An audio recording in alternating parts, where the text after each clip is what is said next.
¿Ven? Nada más. El sarampión es una enfermedad vírica contagiosa. Puede afectar tanto a grandes como niños, pero mayormente es a niños menores de 5 años. Su agente etiológico es un virus de la familia Paramyxoviridae del género Morbillivirus. El huésped o reservorio, el huésped es el ser humano. No existe otro reservorio o huésped. Bien, los mecanismos de transmisión. El sarampión es un virus o enfermedad muy contagiosa. Se contagia mediante tos o estornudos, mientras las gotitas de flujo. Estas permanecen en el ambiente mediante 2 horas. Así que por eso a los pacientes que están con sarampión se les aísla, evitando el contacto con otras personas, porque puede llegar a contagiar a 9 de 10 personas.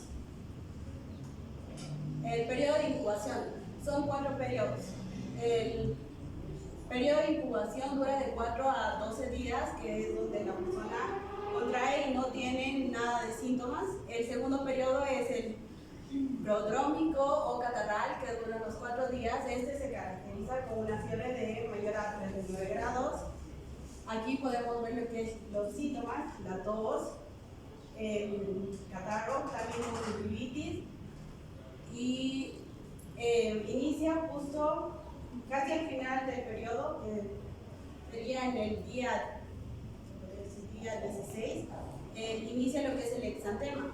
El exantema inicia con es retroauricular, inicia detrás de las orejas, pasa al rostro, al cuello y se extiende a lo que son las extremidades inferiores. Una vez que llega a las extremidades inferiores, pasamos al periodo descamativo. Cuando llega el periodo descamativo, el exantema empieza a secarse y no tengo una imagen acá, pero imaginen la harina. Entonces todas esas heridas del exantema empiezan a ser como harina y empieza a desescamar. En la distribución geográfica, bueno, todos los países que están pintados en rojo son posiblemente países que no tengan muy controlado lo que es la inmunización del sarampión. La población en riesgo. Bueno, la primera población en riesgo son las personas que no están inmunizadas con la vacuna. También embarazadas que no pueden tener la vacuna por algunos riesgos durante el embarazo. Mayormente los infantes menores a 5 años y adultos mayores. Las manifestaciones clínicas. Bueno, esto sí, lo mismo. Desde el día 5 hasta el día 10 es lo que es el periodo prodrómico, donde vemos conjuntivitis, coriza, tos, y casi al final del periodo vemos las manchas de Koplik con una fiebre de 39 grados. Eso pasa a lo que es la erupción del exantema, y acá está lo que son las manchas de Koplik, que es el signo patológico del sarampión.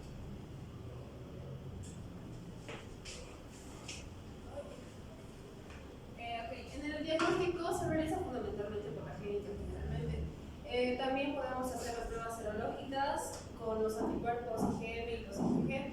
Hay una detección viral por el cultivo o una reacción en la cadena de la polimerasa con transcriptasa inversa. En el diagnóstico diferencial lo podemos confundir también con lo que es la rubiola, el exantema súbito, el parvovirus B19, el adenovirus, el enterovirus, la escarlatina, el exantema meningocócico y la enfermedad de Kawasaki. En esta, en realidad, el diagnóstico del sarampión es más la clínica y lo que es el laboratorio, para diferenciar de todas estas otras. Hay complicaciones del sarampión que se da generalmente en los niños, que son como la neumonía, la encefalitis, la otitis, una diarrea crónica, una ceguera, que esta puede llegar a la muerte. La tasa de letalidad del sarampión Bolivia. La letalidad es de 3 a 6%, la mayor tasa se presenta de niños de 6 a 11 meses, seguida de grupos de 1 a 4 años de edad. En el 2000 se registró el último caso de sarampión en la localidad Amarete, en La Paz. El país fue certificado y declarado libre de sarampión en el año 2012, pero resulta que este año, en marzo del 2024, se registró un caso de sarampión de una niña que fue reportada en Tarija, que tiene 6 años, en Bermejo, y volvimos a lo que es el sarampión. En las estrategias de Bolivia contra el sarampión está completar los esquemas de vacunación a niñas y niños de 1 a 4 años y a los niños de 5 años de edad. También hay que vacunar a la población vulnerable, priorizada más que a los de los 6 años, y fortalecer la vigilancia epidemiológica y laboratorial del sarampión. También establecer una comunicación a nivel nacional y subnacional de lo importante que es vacunar a sus niños contra el sarampión. La clasificación de casos se da por 3 tipos: el sospechoso, el compatible y el confirmado. Los casos sospechosos son pacientes de cualquier edad que estén cursando con manifestaciones clínicas. En el caso de compatibles, es un sospechoso que ingresa al sistema de vigilancia y que no reúne los antecedentes suficientes para pueda ser confirmado. Y el caso confirmado es que está confirmado mediante la clínica y los laboratorios. Con el tratamiento, en realidad el sarampión no tiene un tratamiento como tal, más que consiste en aliviar algunos síntomas de alguna clínica, como el descanso, y tratar de prevenir otras complicaciones, como ya les había comentado, la neumonía, encefalitis, conjuntivitis, otitis y demás. Entre el tratamiento para el bienestar o para aliviar los síntomas tenemos el descanso y las actividades apropiadas para evitarlas. Podemos también dar vitamina A a los niños de 20.000 unidades internacionales por 2 días, menores de 6 meses 50.000 unidades internacionales, y antipiréticos para niños menores de 1 año. Podemos utilizar los supositorios de 600 miligramos cada 6 horas. Realmente lo que va en contra del sarampión, se recomienda aplicar la triple viral, o sea, la vacuna, la cual es recomendable avisar a los padres cuando que de 7 a 10 días después pueden presentar como reacción, fiebre, exantema, que desaparecerá de unos 3 días. Esta es subcutánea, son dosis únicas de 12 a los 23 meses, y esta da contra el sarampión, la rubiola y la parotiditis. Eso es todo, gracias. Preguntas.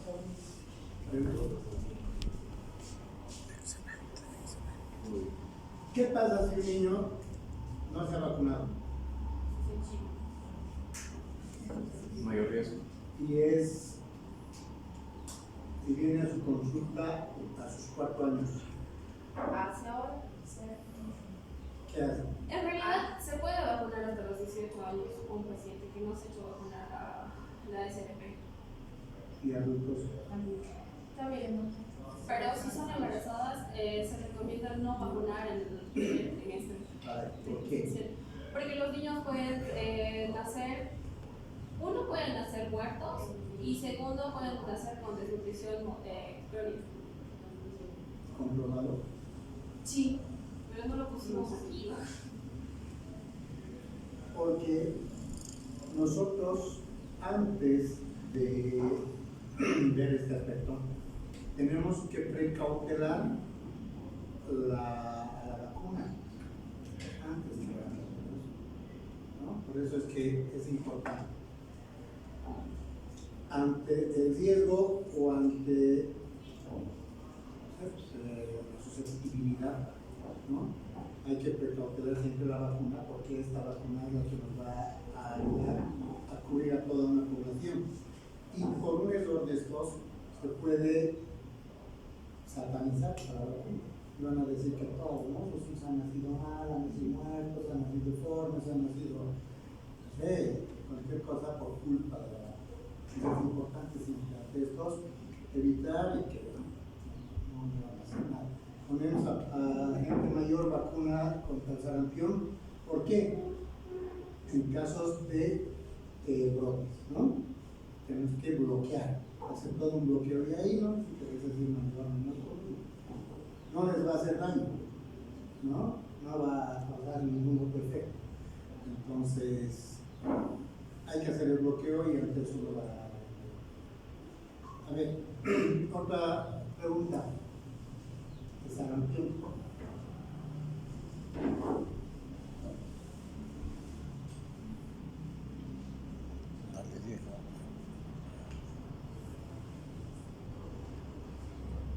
Muy claro, ¿verdad? Ya.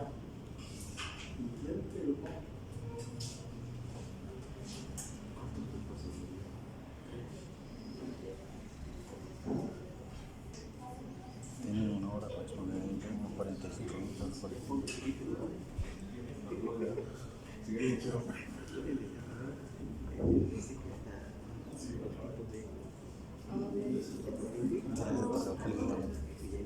¿Qué les ha tocado?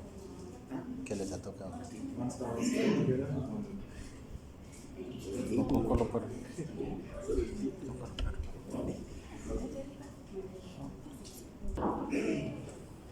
¿Qué es la varicela?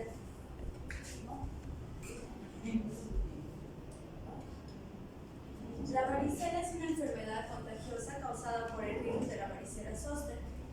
Este virus es responsable de la varicela, generalmente es la infección primaria en un huésped no inmune.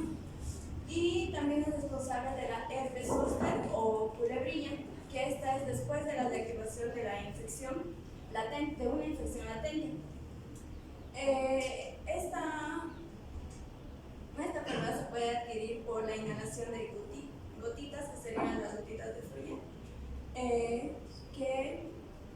en el cual el único reservorio es el hombre.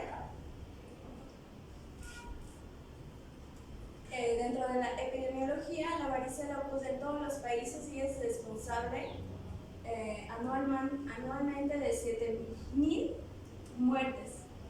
Y en los países templados es una enfermedad común en los niños y la mayoría de los casos ocurren durante invierno y la primavera. En Estados Unidos se presentan más de 9.000 hospitalizaciones al año y su mayor prevalencia se da en niños de 4 a 10 años. En los trópicos, la varicela tiende a ocurrir en personas mayores y puede causar enfermedades más graves. Lo que pudimos encontrar en Bolivia es lo que se registró en Tarija de 122 casos el año 2023, en el cual se complicaron 2 niños que llegaron a la muerte, que fue el 24 de noviembre de 2023.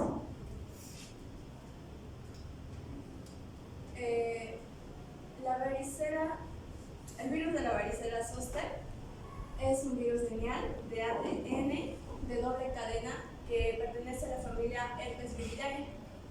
Esta da las infecciones por varicela zoster. Son muy contagiosas y se transmite a través de gotitas respiratorias en forma de aerosol o por contacto con las lesiones cutáneas infectadas. La estructura de este virus tiene un tamaño de 150 a 200 nanómetros, es esférico de 100 nanómetros, tiene una cápside que es delta icosaédrica que contiene 162 capsómeros, una envoltura que contiene glucoproteínas en forma de espinas y contiene más de 30 proteínas estructurales.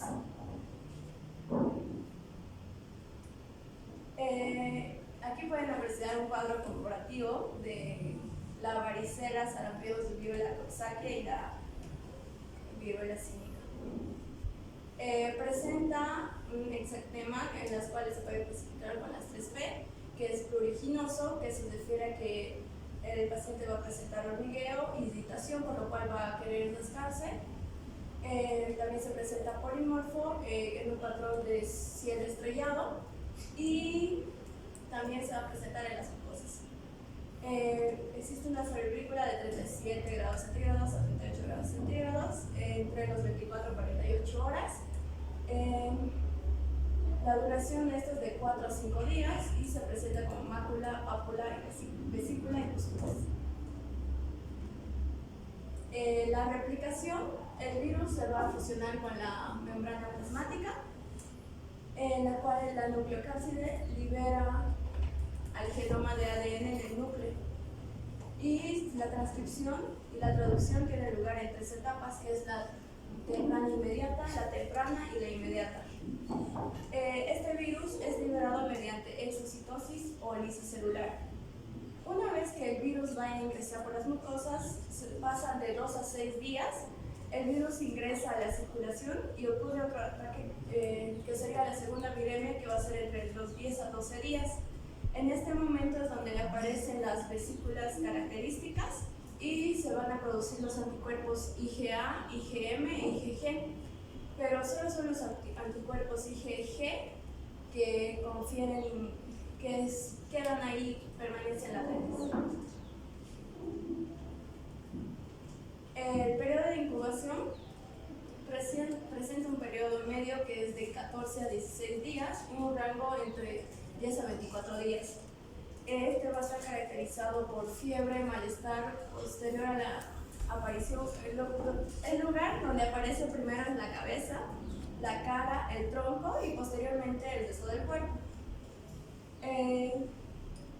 Va a aparecer como una erupción subcutáneo que evoluciona a pápulas, vesículas y finalmente costras. Tiene un periodo de transmisibilidad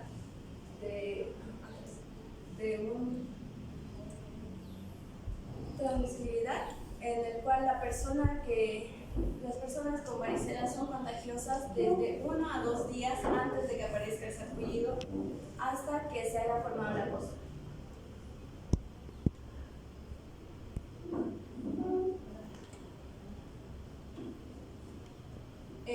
Dentro de lo que es todo lo que vaya a suceder, tiene 3 fases, que es la primera fase en la cual presenta síntomas como irritabilidad, fiebre, falta de apetito, cefalea, dispesia estomacal entre 7 y 10 días.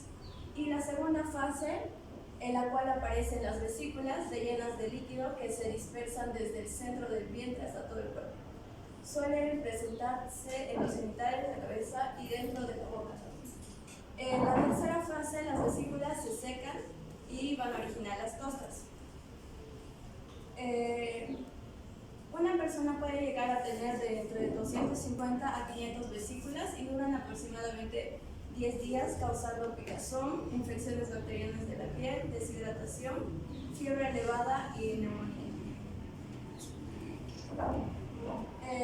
Vacunas que nos ayudan a prevenir. En realidad, dentro del país no hay ninguna vacuna que nos pueda ayudar a prevenir lo que es la varicela. Sí existe un esquema de vacunación de la varicela donde deben vacunarse con 2 dosis. La primera dosis todos los niños y niñas de 12 a 15 meses de edad y la segunda dosis donde todos los niños y niñas de 4 a 6 años de edad. Este esquema es de Argentina, la cual se parece mucho a la que tenemos con lo que es la SDP, solo que nos faltaría lo que es la varicela.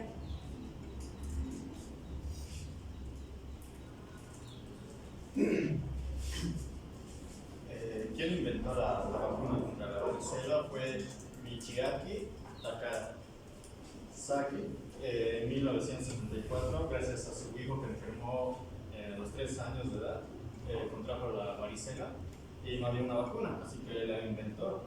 La vacuna tiene 4 fases que nos ayuda, que quiere cumplir, que tiene que prevenir la enfermedad en un 92%, la reducción de riesgo y una protección a largo plazo, y tiene que tener una prevención en grupos vulnerables, que son los recién nacidos, mujeres embarazadas y personas inmunocomprometidas. La vacuna que se administra fuera del esquema es la Virivax, que es solo para la varicela, que son 2, una que es en polvo y disolvente, la suspensión inyectable es en jeringa, esta es subcutánea de 0.5 ml, es una dosis única, es vivos atenuados de virus atenuados. El tratamiento tratamiento para la varicela se le recomienda que es paracetamol. En la mayoría de los casos solo es para la fiebre. La loción de la calamina, que es una crema que se les pone para el picor, el escozor, el prurito de la piel.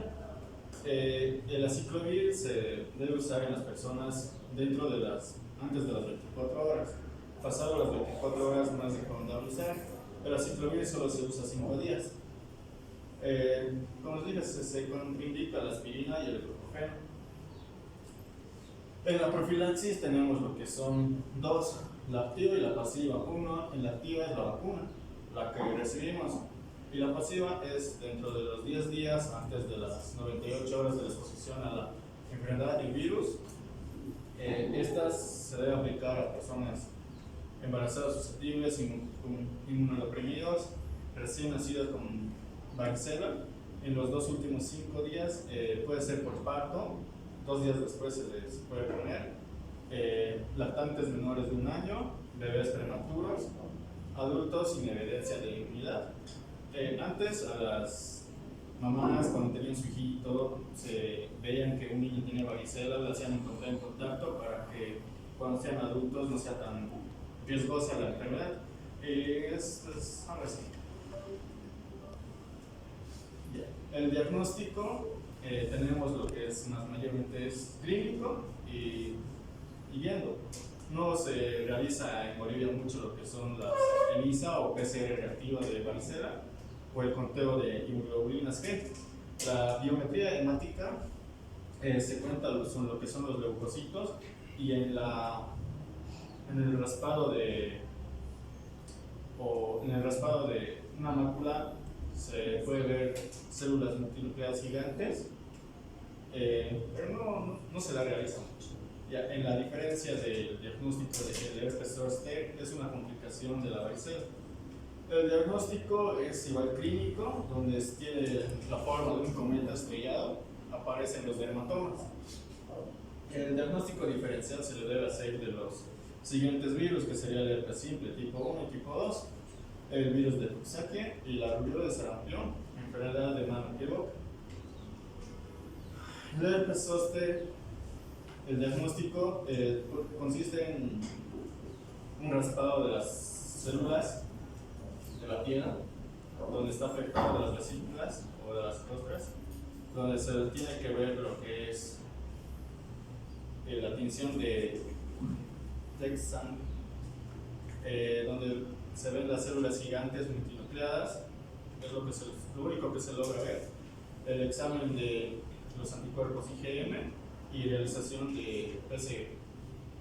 Diagnóstico diferencial es el mismo de Coxsackie, herpes simple, varicela, neuralgia del trigemio. Acá tenemos que saber la diferencia de estos tres.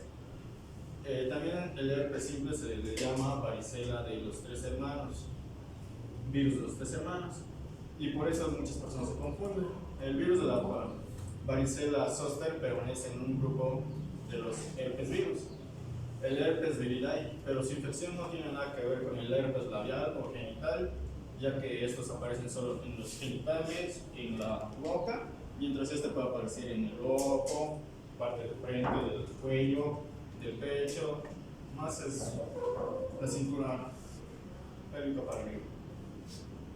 Las complicaciones son las más comunes, lo que son las neumonías, porque en estas tenemos lo que son el estafilococos y el estreptococos en la piel, como reservorio natural.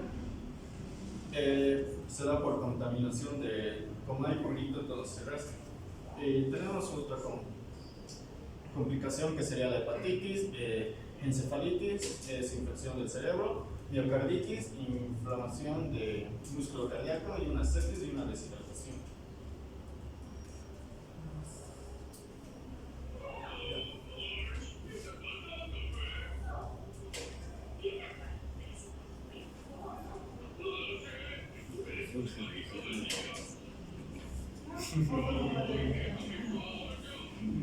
Eso es cuando ya una persona mayor es peligrosa, en la etapa donde la persona no debería contagiarse, sino es en la niñez. Ya. El cuadro clínico hay una fase prodrómica, donde existe fiebre, cefalea, anorexia y vómito. El estadio son erupciones de la piel de 250 a 500 vesículas en todo el cuerpo.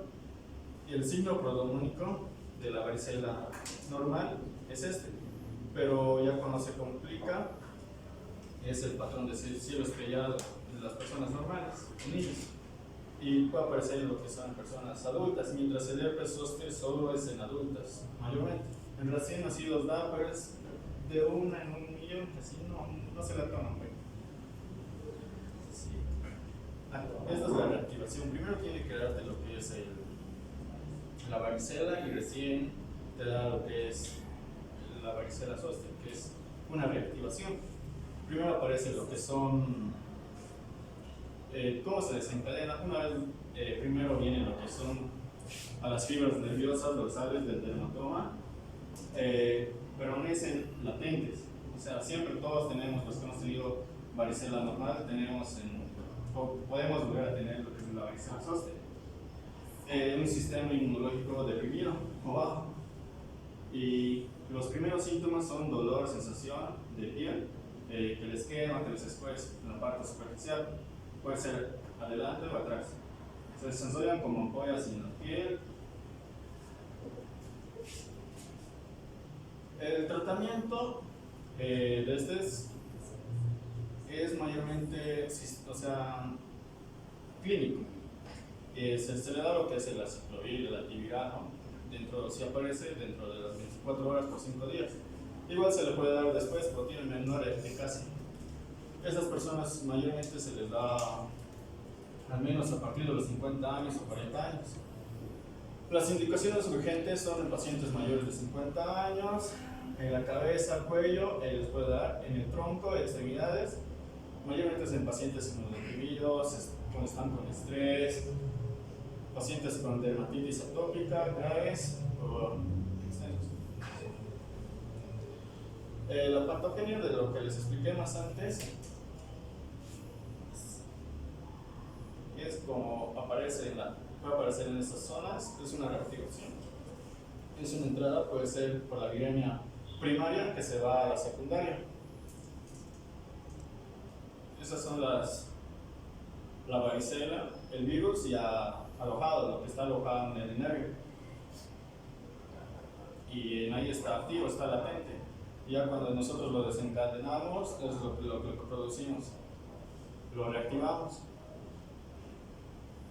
El reactivar va a lo que es a la zona, donde puede ocasionar lo que es una neuralgia post-herpética, que sería la ruptura. No sería la ruptura, sería un daño a los nervios, lo que a la persona con la edad le puede producir dolor y no tiene un tratamiento ya específico. Los nervios se dañan y empieza a doler con el tiempo más, es como un quemazón, dolor que no pasa con nada. Y esas son las zonas donde les sale. En el cuadro clínico presenta sarpullido doloroso en áreas específicas del cuerpo. No es como otras enfermedades que es el herpes. Es como el herpes tipo 1 y tipo 2 que solo aparecen en esas zonas. En este solo aparecen en esas zonas y no es bilateral, solo es en un lado. Estas costras pueden estar de 7 a 10 días y no es contagioso. Si yo tengo herpes zóster no lo puedo contagiar a ella porque ya es diferente. No es como la varicela.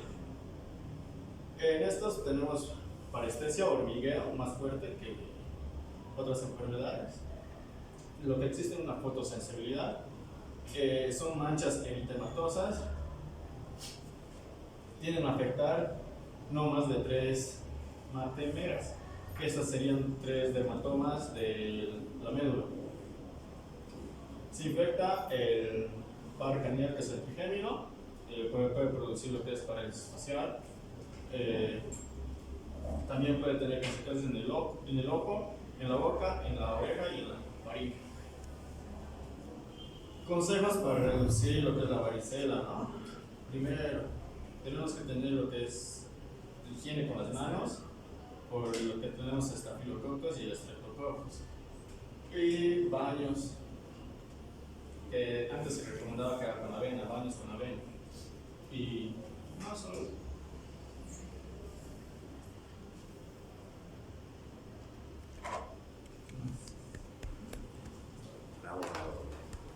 Preguntas, jóvenes, preguntas.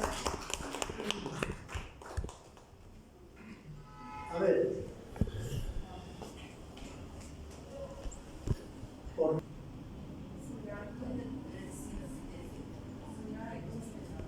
Si es una persona de 4 años, 5 años.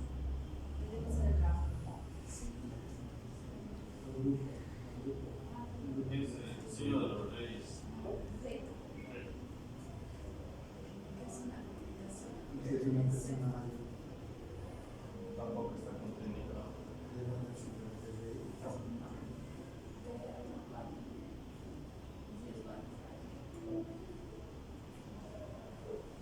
¿Por qué no hay ibuprofeno? Porque igual es un. Hay igual. Y el acetamol no sabe. ¿Qué es? ¿Qué? Déjelo.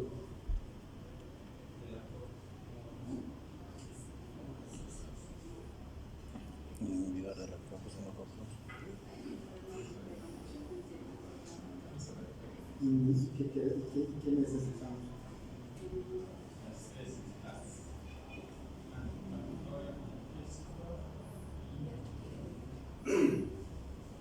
Segundo, dice que el herpes no contagia. El herpes zóster no contagia.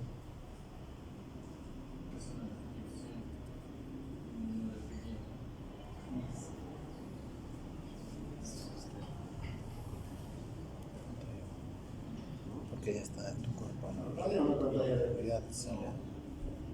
Baja tus defensas. Eso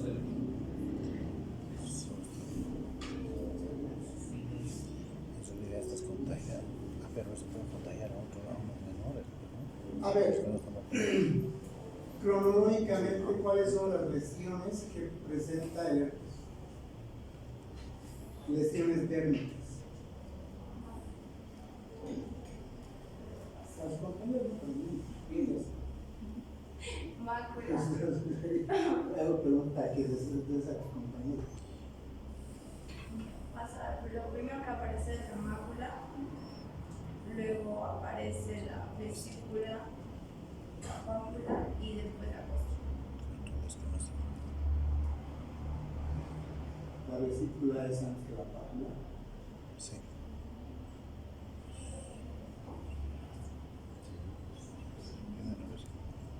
Manchita y una polla. Bien pasado. Bien pasado.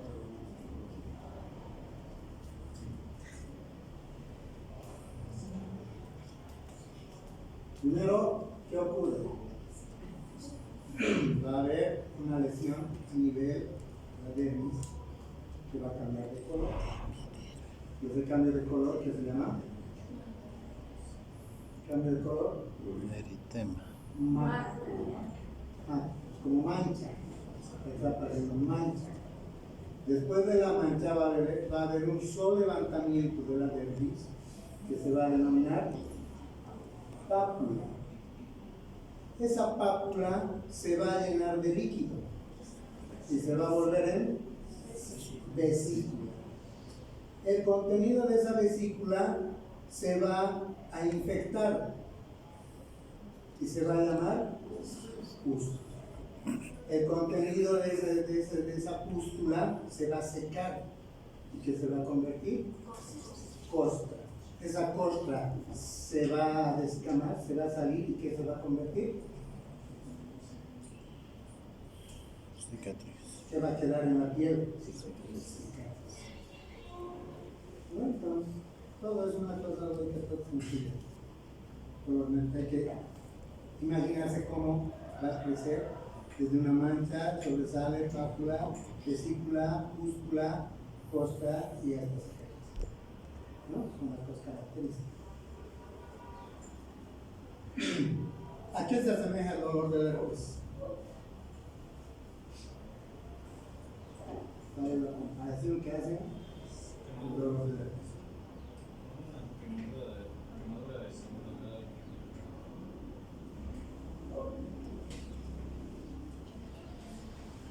sistema.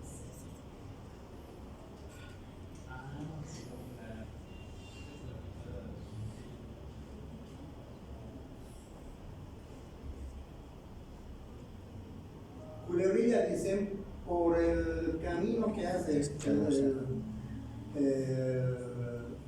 el viaje del virus, porque agarra todo un tronco nervioso, agarran troncos nerviosos. Y el dolor dice que es igual o más que el dolor de parto en la mujer. No, que a mí me da miedo.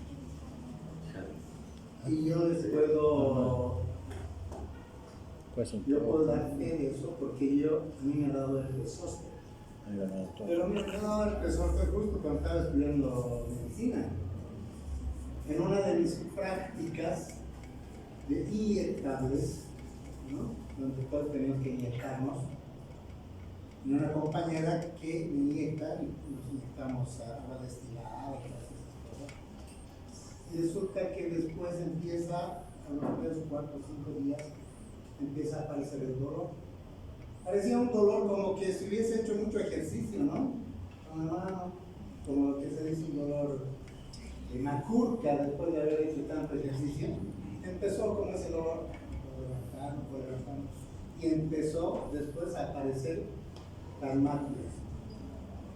En todo el trayecto me dio el nervio radial, todo el nervio radial. Empezó ahí las máculas, empezó las pápulas y empezó el dolor. Y el dolor realmente intenso. No podía soportar ¿cómo se llama? La ropa, que tenía que ponerme algodones, pero el dolor era realmente a esa altura de la mano. Porque después hay otras regiones más comunes donde se presenta el herpes zóster. Uno de los más comunes, ¿cuál es? ¿Qué se llama eso? ¿Qué región es?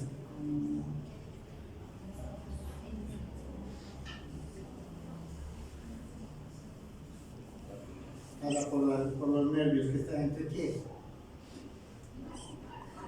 ¿Entre qué? Eso Costales. intercostal. Eso se llama.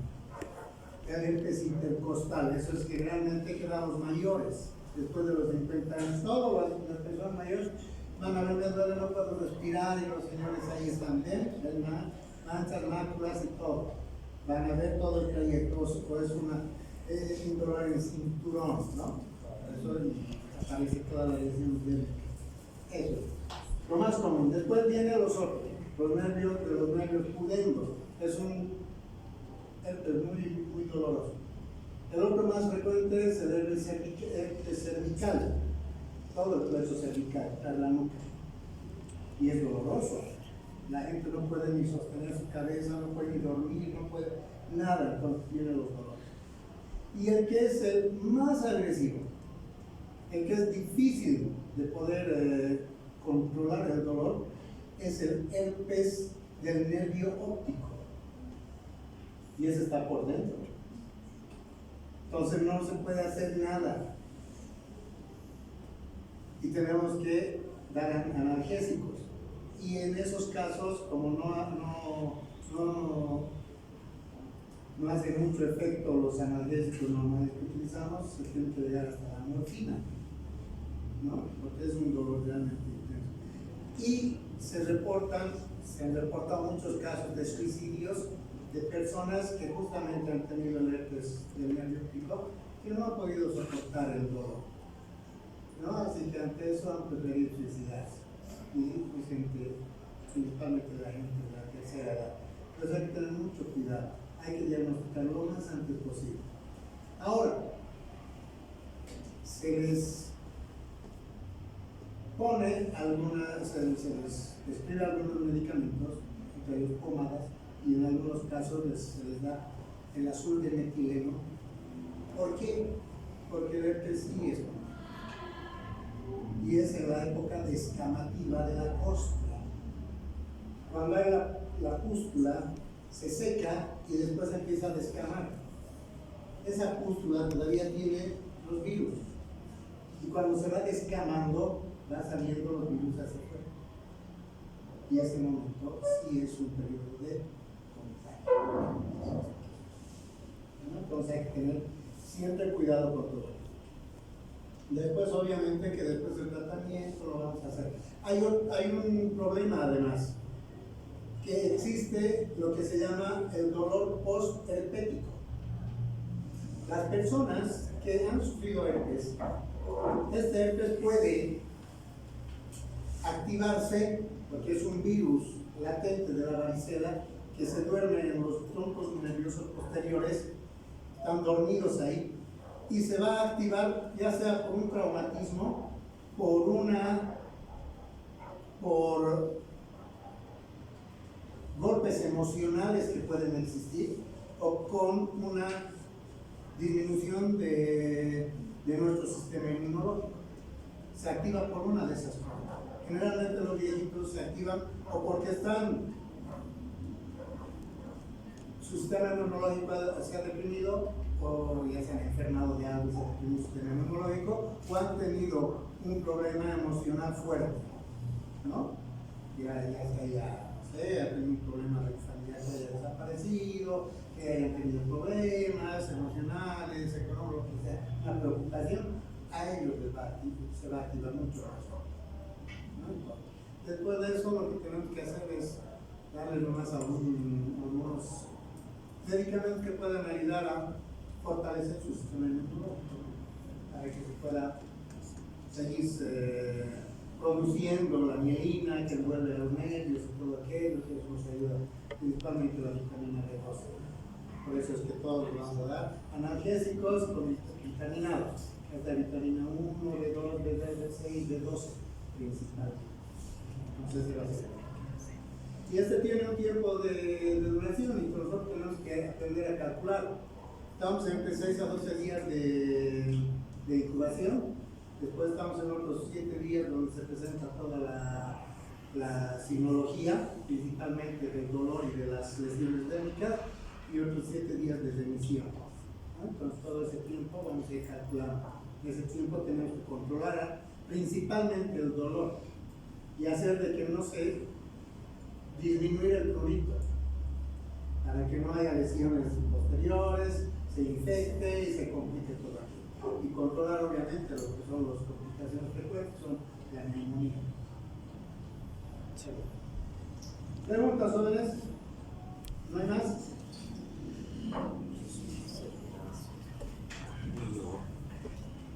Bueno, los extremos de la vida.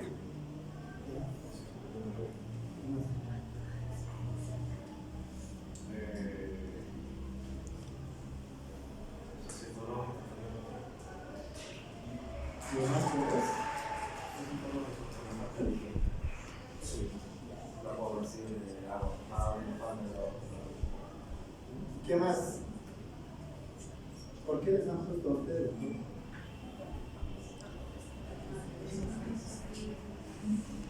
Contacto con... Están considerados entre los que utilizan No. pero están en riesgo, ¿no? Sí. Principalmente personal de laboratorio. ¿Sí? Principalmente. Por eso es que cuando hablamos de hepatitis, pensamos en el personal de salud, porque este riesgo está presente en todos, ¿no? Y no podemos dejar de lado eso y es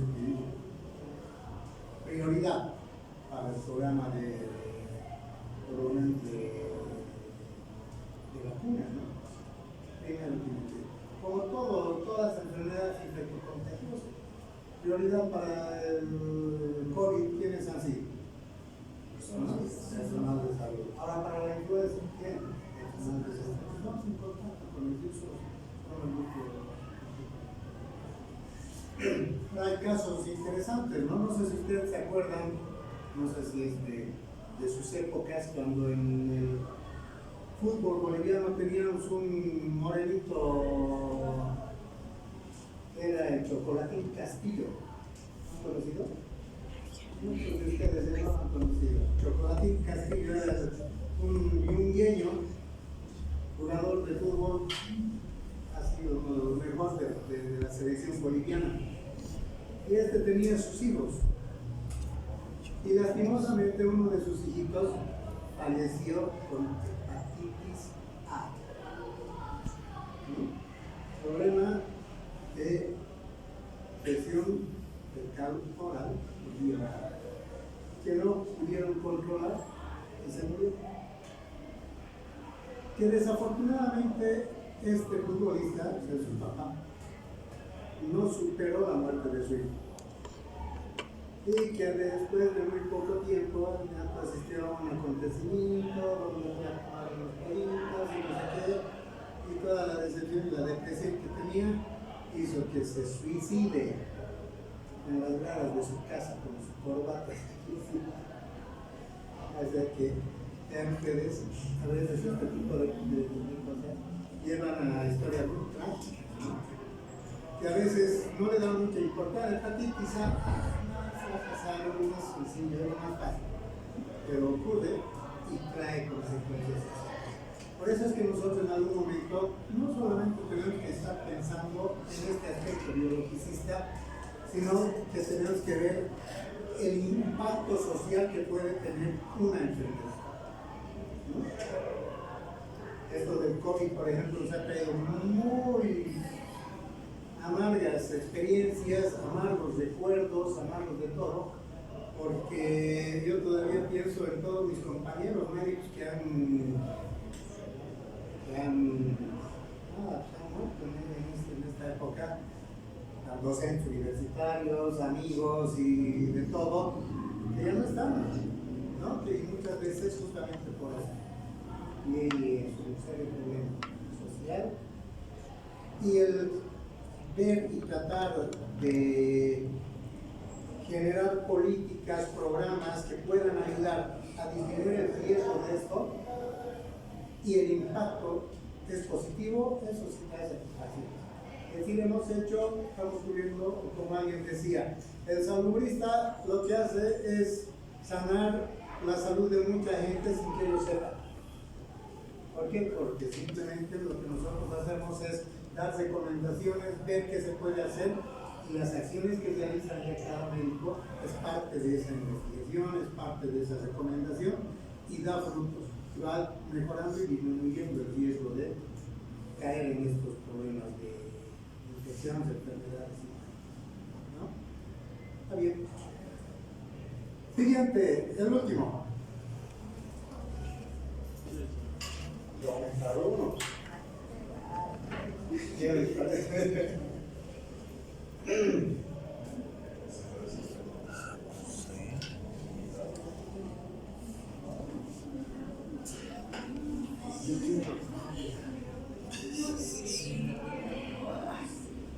expuesto a hepatitis? Sí, una cosita.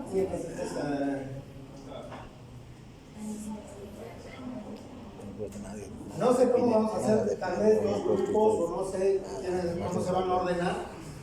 Lo que quiero es hasta el día, hoy estamos el día lunes, hasta el día jueves. Les he pedido que primero creen el grupo de WhatsApp. No han creado. Ya tenemos, ¿no?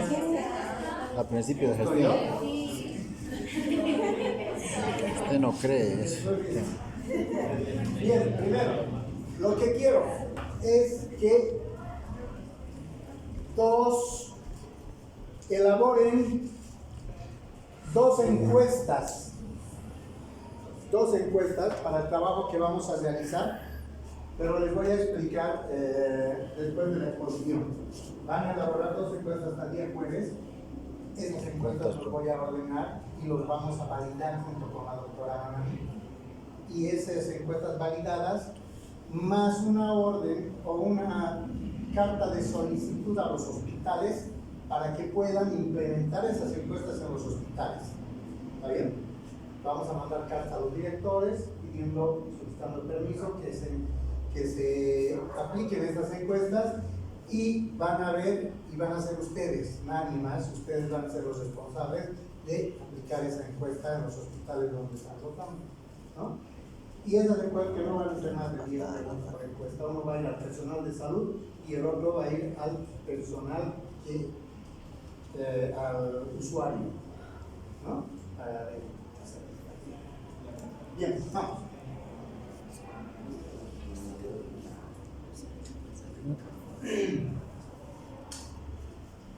Buenas noches a todos, buenas noches compañeros. El tema de hoy es tripasomiosis, más específico sería Chagas.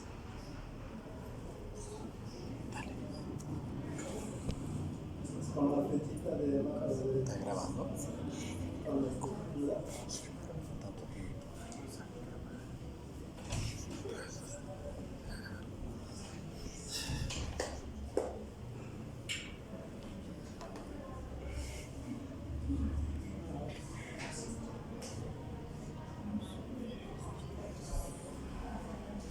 Bien, el Chagas vendría a ser una enfermedad producida por protozoos flagelados, transmitida por vectores hematófagos.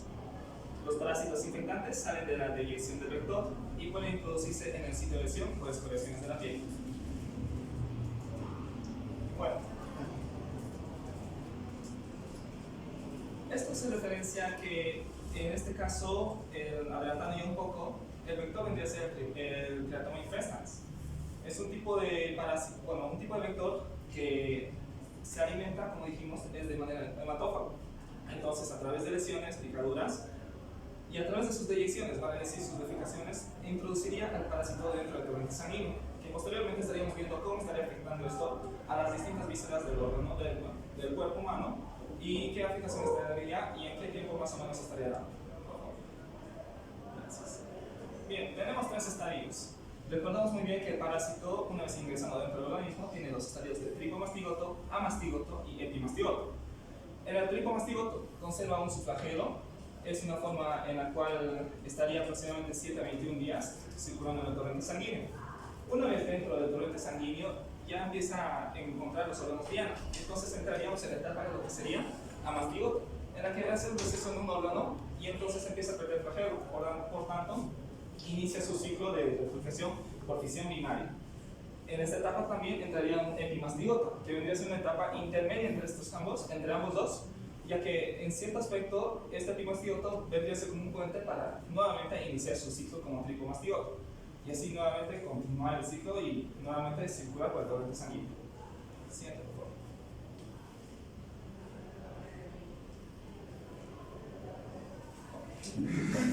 favor.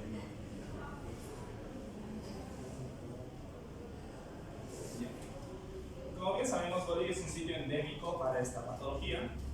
Esta patología fue descrita por Carlos Chagas.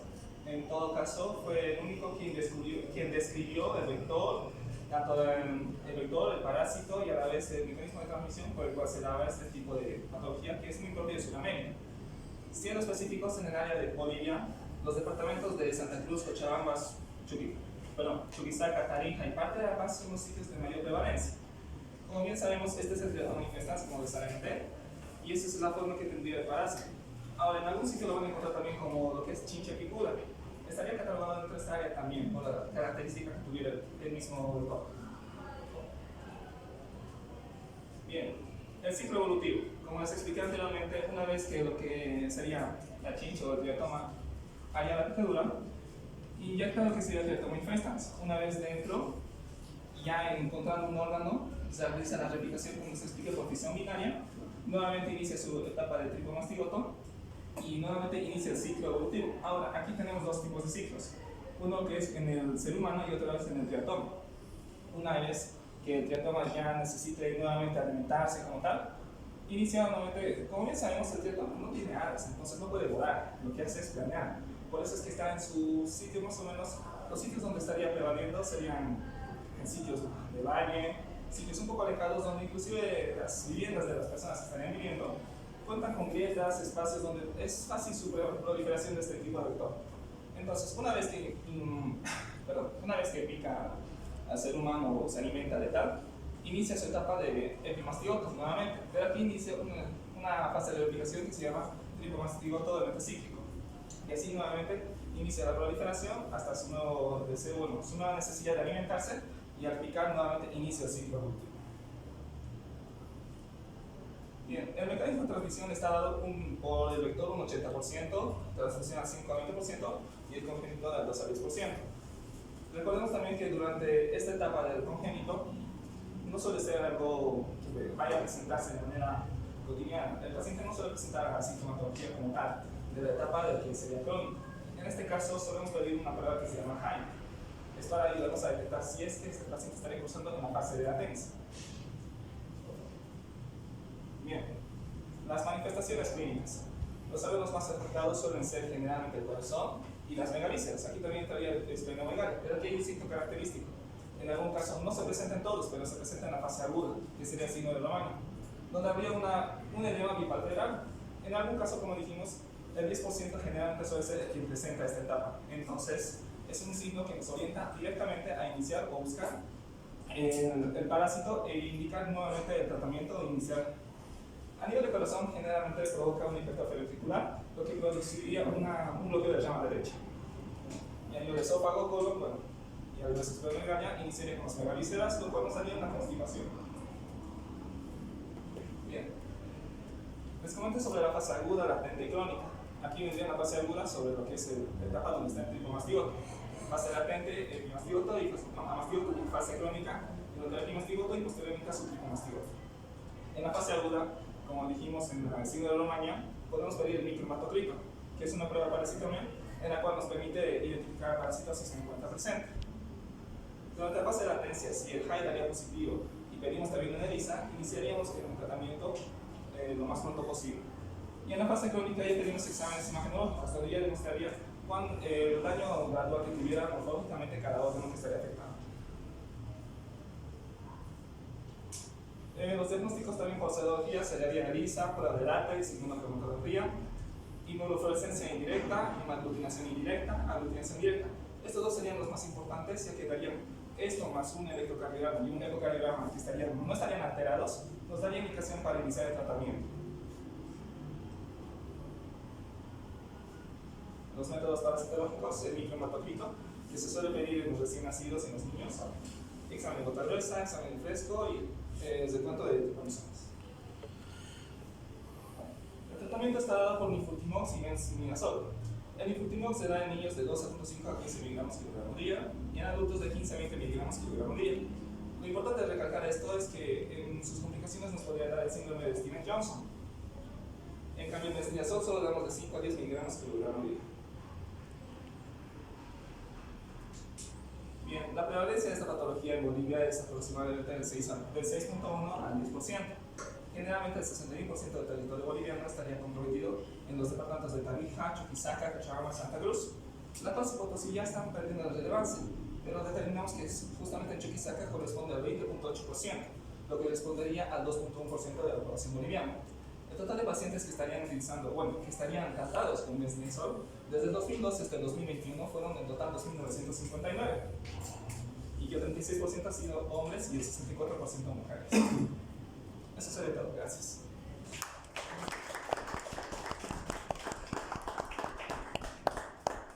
Preguntas. No una pregunta, sino que no por esta diapositiva, no, sino muchas diapositivas de otras presentaciones que he visto durante la carrera mencionan estos territorios más que son muy endémicos de Chad. Y Alberti no lo menciona, pero tienen ya en la temporada húmeda hay bastante, inclusive yo cuando estaba en el cuartel, por ejemplo, harto bien. Pues no sé si por el tema de que hay mucha área verde, pero el tema de cuando hay humedad hay bastante. No sé qué son Vectores. Vectores. A ver, existen áreas chagásicas, como en todas las enfermedades. Ahí está el área chagásica, la tercera de y existe, esa es el área chagásica. Y esta área chagásica abarca 6 departamentos. A ver, vamos a contar: Tarija, Chuquisaca, Santa Cruz, Potosí, La Paz, y ahí está Cochabamba, nosotros al medio. ¿Por qué en esos lugares? Porque es el lugar apropiado para la vivencia de los vectores. ¿Por qué La Paz? Porque La Paz tiene una región que se llama los Yungas y el clima es cálido, ¿no? Y ahí hay vectores. En Potosí, que si creen que es solo altiplano, tienen sus valles, Cinti y todos ellos, tienen valles y hay vectores. En el Beni, si bien hay vectores, pero son diferentes especies de vectores que existen. Ahí arriba, la vinchuca son los triatominos. En el mundo existen 150 especies de triatoninos. Y en Bolivia existen 19 especies. Que de los 19, el 80% responsable de la transmisión de la enfermedad de Chagas es el Triatoma infestans. Y los otros son otro tipo de triatoninos que son menos responsables de la transmisión de esto. Y el Triatoma infestans es el que está en toda esa región Chagas. Y los otros triatoninos están al otro lado, que no son los responsables directos de la transmisión de esta enfermedad. Evidencia también una etapa en la que una forma de diferenciar también al triatoma infestans es dependiendo de la probóscide que presenta. Hay una variedad enorme, como dijo el doctor, y hay dos, generalmente tres, que son los más prevalentes en la área de Argentina, Bolivia, Brasil y parte de Chile, en la cual estaría presentado uno que es enteramente de insectos, que no me acuerdo su nombre ahora, y el otro que es enteramente de plantas. Además, dentro de esto se puede diferenciar quién es macho y quién es hembra.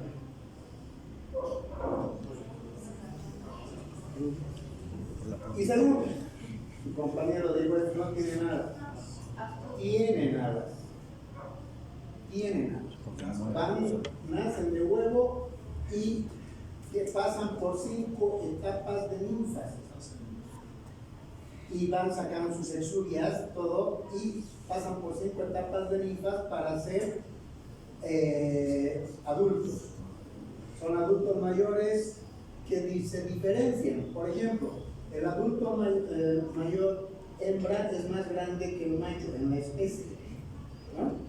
Y allí pueden identificar, el más grande es hembra, porque la parte posterior de su abdomen termina en un triángulo, y ese triángulo es su órgano o donde ponen los huevos, órgano oviductor.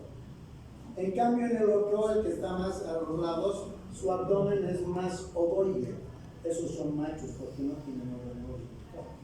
Entonces se identifican de esa manera. Pero que estos triatoninos tienen alas, sí. No sirve para emprender vuelo, sirve para planear. Por eso es que de ahí viene el nombre de vinchuca, de un vocablo quechua que dice winchucuy.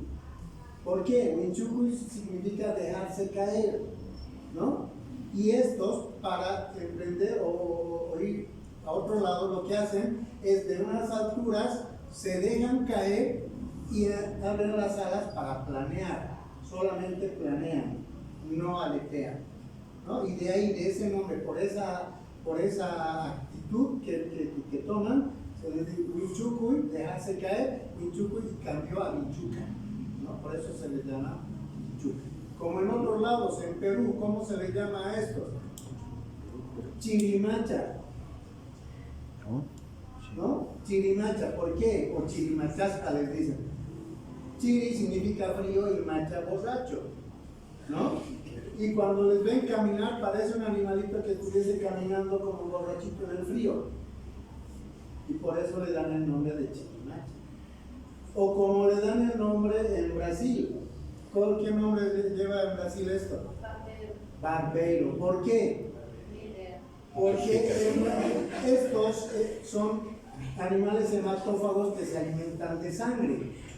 Y cuando van a alimentarse, generalmente en la noche, ¿cierto? Salen, no les gusta el día, no les gusta la luz a estos animales. Entonces salen y van a buscar su alimento a las personas que están durmiendo, obviamente.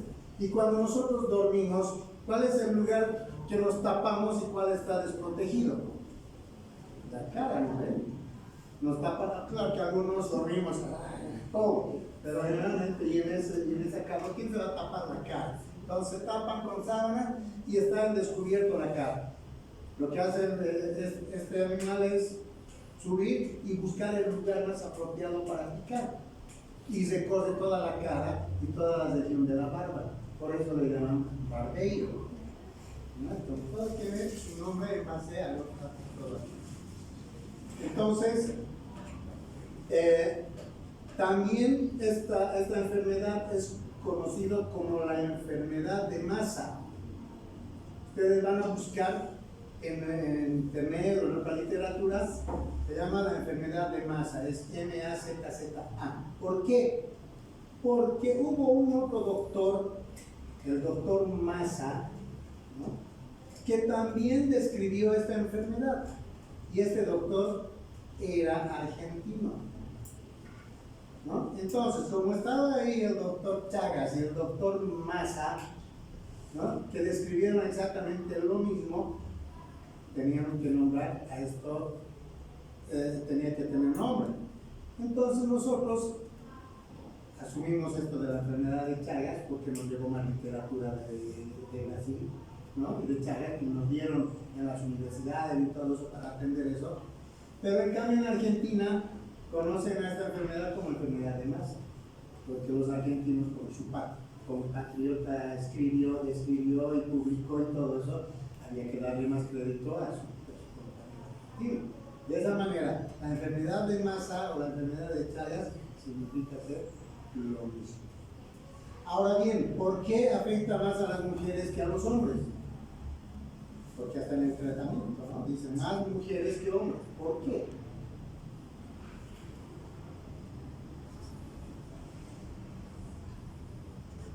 Pues discriminación. Me parece. ¿Cómo es?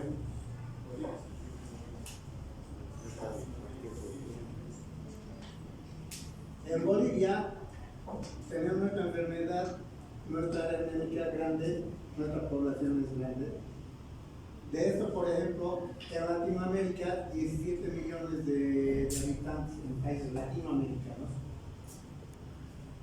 100 millones de personas, 100.000 personas que están expuestas al riesgo de contraer esta enfermedad, 18 millones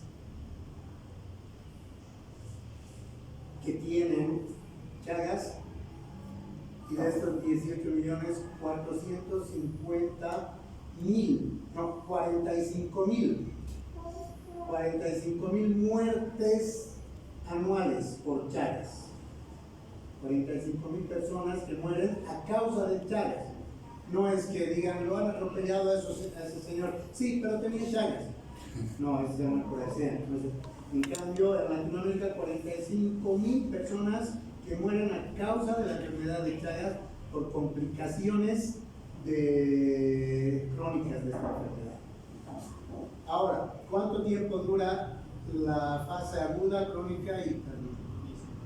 La fase aguda viene a ser 120 días, la latencia estaría entre más o menos hasta 10 años aproximadamente, es donde no presenta sintomatología el paciente es asintomático y suele ser algo inclusive situacional lo que le descubre la patología. La crónica ya vendría a ser hasta 10 años adelante, donde ya presentan ya alteraciones morfológicas estructurales en los órganos. Generalmente hasta los 2 meses vamos a considerar como una fase aguda, ¿no?, por la sintomatología que pueda presentar.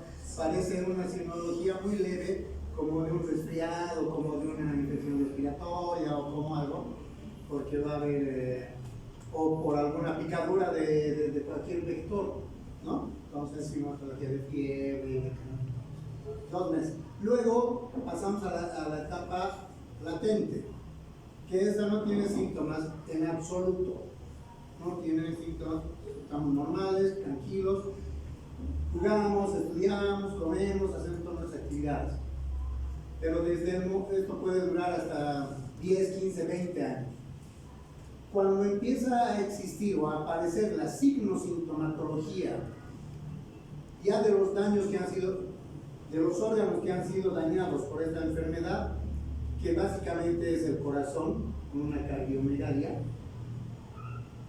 el esófago, una esofagomegalia, o el intestino grueso, ¿no? Ahí ya son lesiones. ¿Por qué? Porque este parásito lo que hace es ir a deshacer y destrozar la musculatura lisa del corazón, del esófago y del intestino grueso. Todas esas tenias musculares que tenemos que ayudan al tránsito intestinal, lo va comiendo y lo va deshaciendo de tal manera que ya no tiene función. Entonces el intestino grueso ya no va a cumplir la función de ayudar al tránsito intestinal, sino que se va a convertir simplemente en un depósito, ¿no? De tal manera que ese es el problema que tienen nuestros pacientes chagásicos cuando ya les es muy difícil la evacuación de las heces fecales. Y eso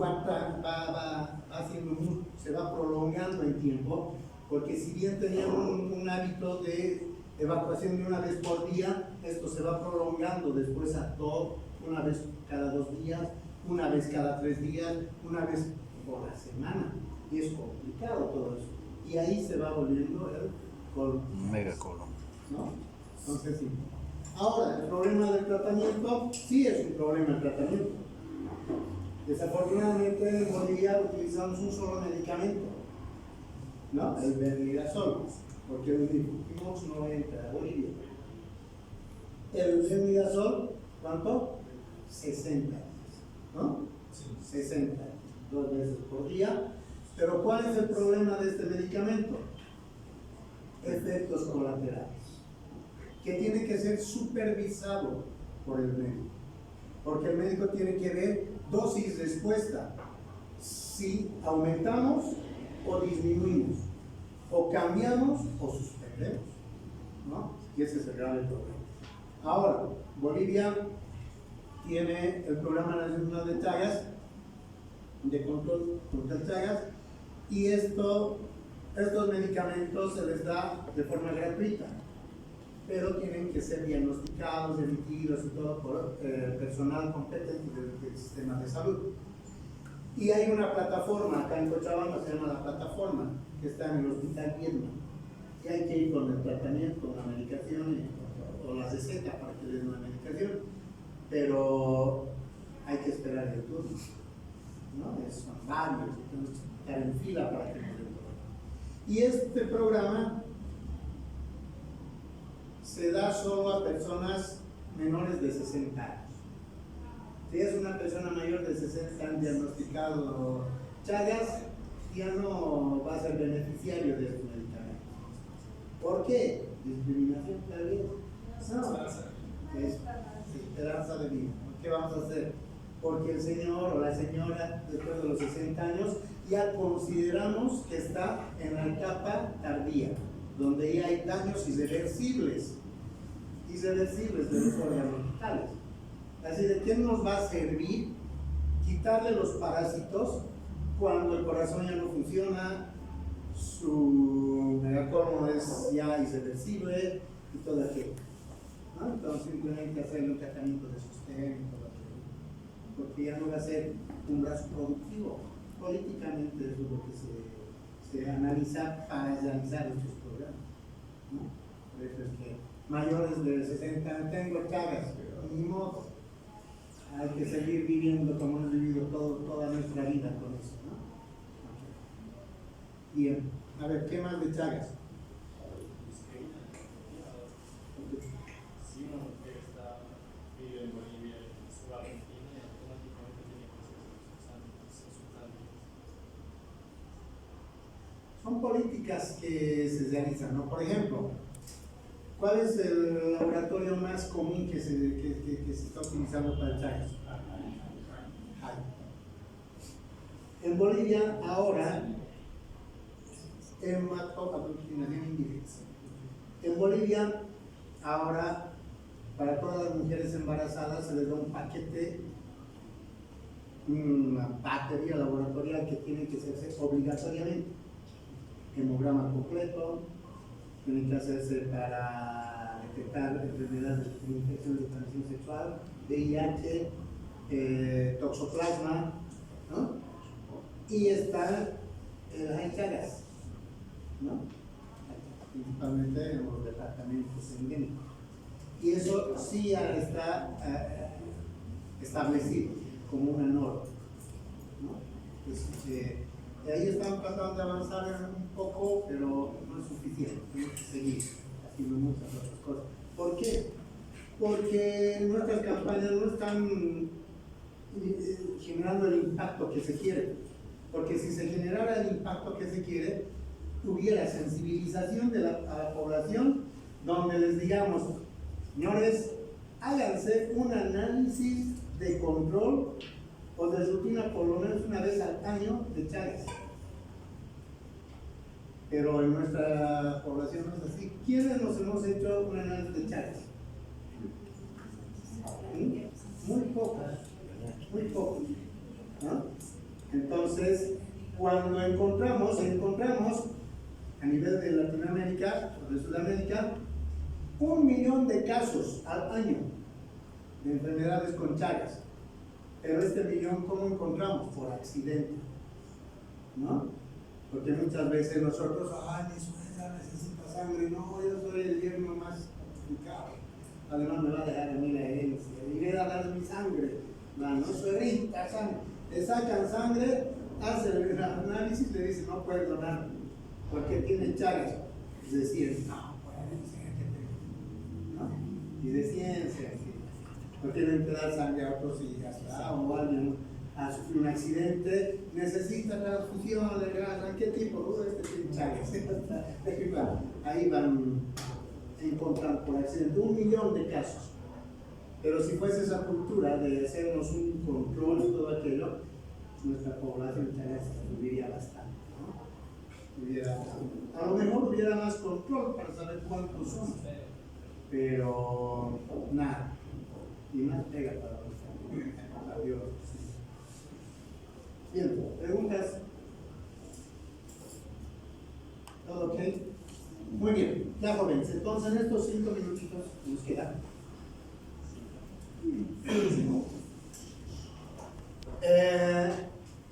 nuestro trabajo en que el grado de, primero, conocimiento del personal profesional, personal de enfermería y personal médico, sobre el nivel de conocimiento e implementación del modelo de triaje que se utiliza en el servicio de emergencias del hospital.